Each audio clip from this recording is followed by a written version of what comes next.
Following 1838's emancipation, the freed African slaves realized that to gain economic fortitude, they needed to acquire land. Thousands of freed slaves pooled resources, bought plantations, which were subsequently renamed villages. On this edition of InfoHub Extended, we take a look at the history of Guyana's village movement and the impactful role it has and still continues to play in shaping the lives of African Guyanese. We will look too at the history of the small village of Sandvoort, nestled on the western bank of the Kanji River in Region 6. Villages are said to be an important part of Guyana's cultural and physical landscape. One cannot speak about the evolution of Guyana without identifying villages at the center of that conversation. Coming out of formal enslavement, the acquisition of land by the Africans became the first major manifestation of this freedom. The first set of land purchased by freed Africans was Plantation Northbrook, later renamed Victoria in 1839. Soon lands were purchased across Guyana from the Essequibo to the Corentyne. Historians refer to this as the village movement. A year after emancipation in 1838, Africans began leaving the plantations due to mountain provocation by planters. They spent more than $1 million to buy 6,070 hectares of land between 1839 and 1848 to initiate the village movement. The village population surged to 15,906 by 1842 and nearly trebled to 44,443 by 1848. Associate Professor on Africology and African American Studies, Temple University, Dr. Kimani Nehusi, said the prices for these villages were altogether too high for the recently emancipated Africans. That those lands were bought at very inflated prices. And it wasn't all that happened. African people, first in Queenstown village on the Essequibo, where I was born and grew up, organized themselves to deliver services to themselves. This is local self-government. They organized, they appointed somebody who they called an overseer, and you know where they got that terminology from. And they started to conduct their own affairs, to raise taxes, to deliver services. So for me, a village is much more than people just buying land and living in close physical proximity to each other. A village has something to do with how people organize themselves, regulate themselves, and in other ways relate to each other. Dr. Nehusi explained, however, that the village movement birthed a number of customs that remain part of the Guyanese culture today. According to him, the village movement also allowed for these villages to maintain their original customs and practices. The culture of each village was African culture.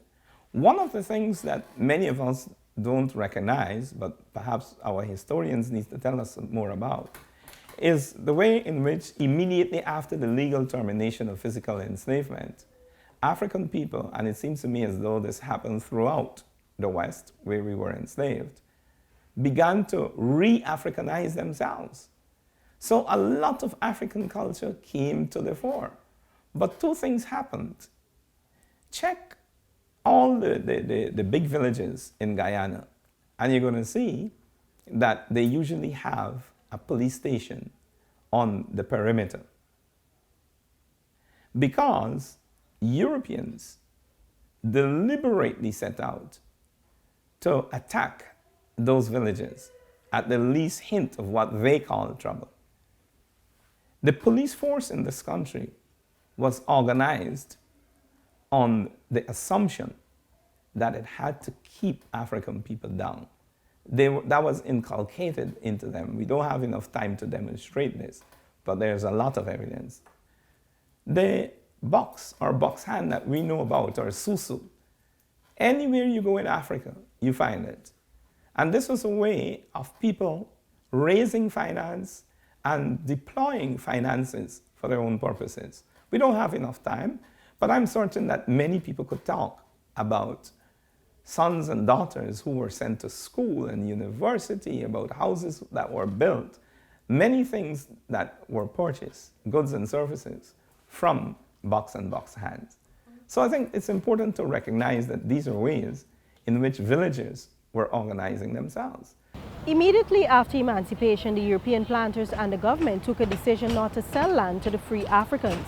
The general aim was to ensure that the Africans continue to be a source of labor on the plantations. Economic circumstances later forced the planters to rethink and change their position.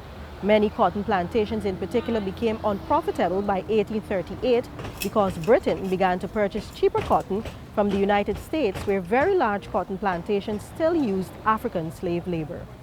The smaller local cotton plantations could not survive in such a situation, and some of them were abandoned. Plantation Northbrook or Victoria was bought by a group of 83 Africans for 30,000 guilders, equivalent to 2,000 British pounds or $10,000. These Africans, like many others, had saved money that they had earned from overtime work and sales of vegetables, for example, over the years. They comprised mainly headmen and mechanics from Grove, Paradise, Hope and Enmore. Since much of the money saved was in the form of coins, they transported the payments in wheelbarrows to the seller. Shortly after, Queen Victoria agreed to a request from the new owners to rename the plantation Victoria in her honor. By the end of 1839, Africans purchased plantations of Litchfield, Golden Grove, St. John and Providence in West Berbice. Litchfield was bought by one person, Cujo Macpherson, for $3,000, and he later divided the plantation into 12 sections, which he sold to other Africans for a profit. By this time, the planters realized that many Africans had accumulated much savings, so they immediately raised land prices. When 61 Africans bought Bedford Wachting, a plantation smaller than Northbrook, they had to pay $22,000 for it. New Orange Nassau, a plantation of 800 acres, was purchased by 128 persons for $50,000 in 1840, and it was renamed Buxton in honor of Thomas Buxton, who championed the cause of emancipation in the British Parliament. In 1841, another group paid $80,000 for a plantation Friendship located next to Buxton. In 1840, the white sugar plantation owners decided to reduce the wages for African field and factory laborers.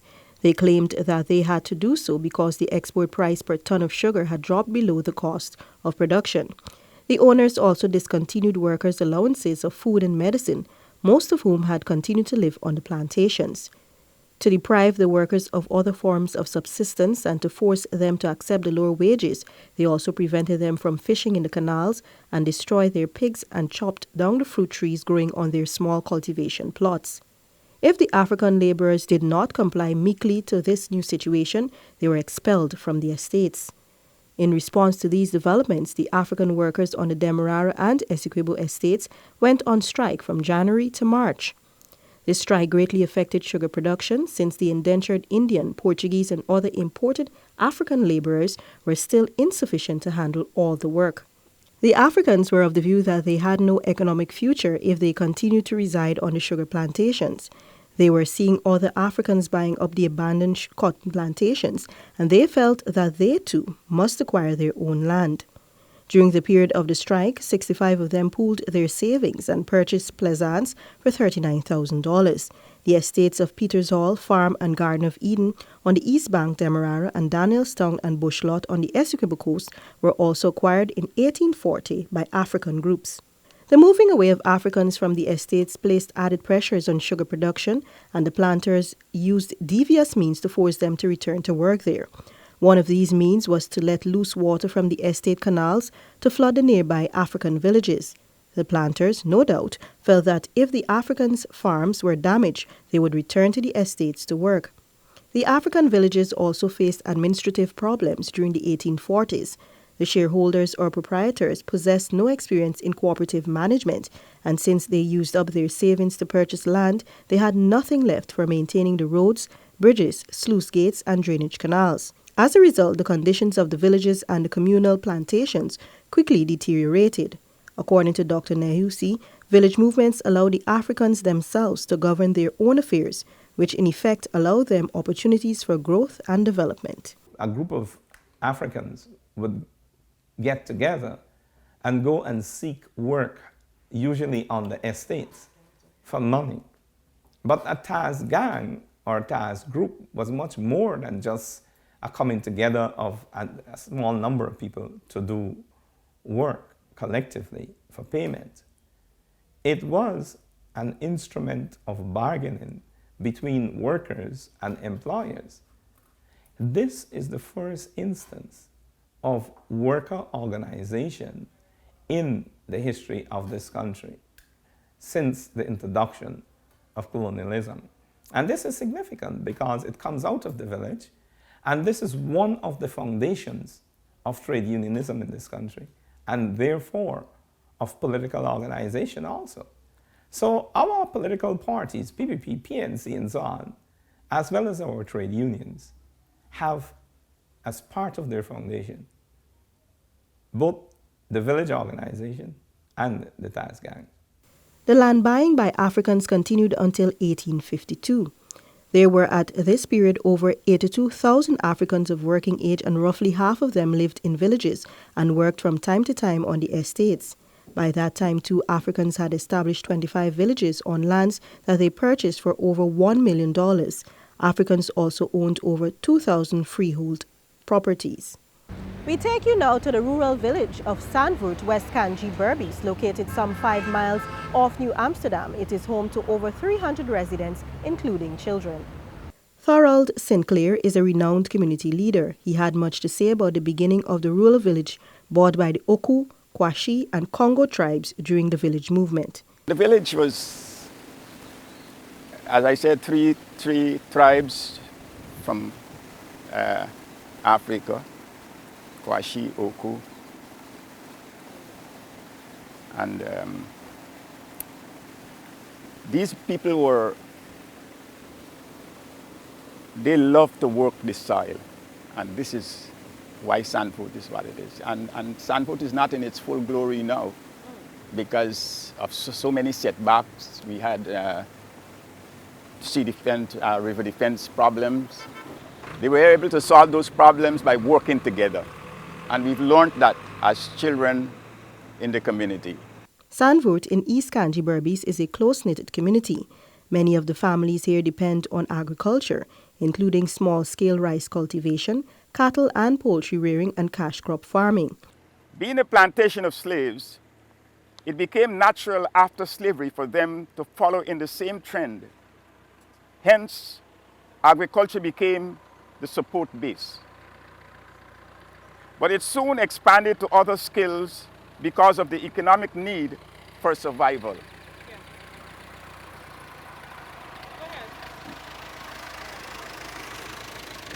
Education was seen as a basic must for this survival drive.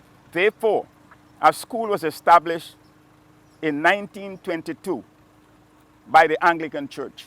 Alexis Agnes Levi spent all of her life in Sandvoort. The 79-year-old said while her community remains an agrarian one, it has produced some great minds in the country. One Vernon David, resident of Sandford. I believe he was the first barrister that came out of here. And then you had medical personnel like the Sinclairs, who were nurses, Avis Sinclair, Sylvie Sinclair, Sheila Sinclair, and Leela Sinclair. All those sisters were nurses. And then you have the sister Yolande Sinclair, retired headmistress of Sanford Nursery School. And then Frederick Lancaster, he was the boat captain for Everton, which the tugs ply from Everton to Kokwani and back. And then on the military side, my son Wilbert, Arlington Lee, retired Cornell, yes, and Floyd Levi. She is also very thankful for the educational opportunities afforded her children and others in the community that have pushed them towards higher heights. I was very thankful. I can't forget this part that the government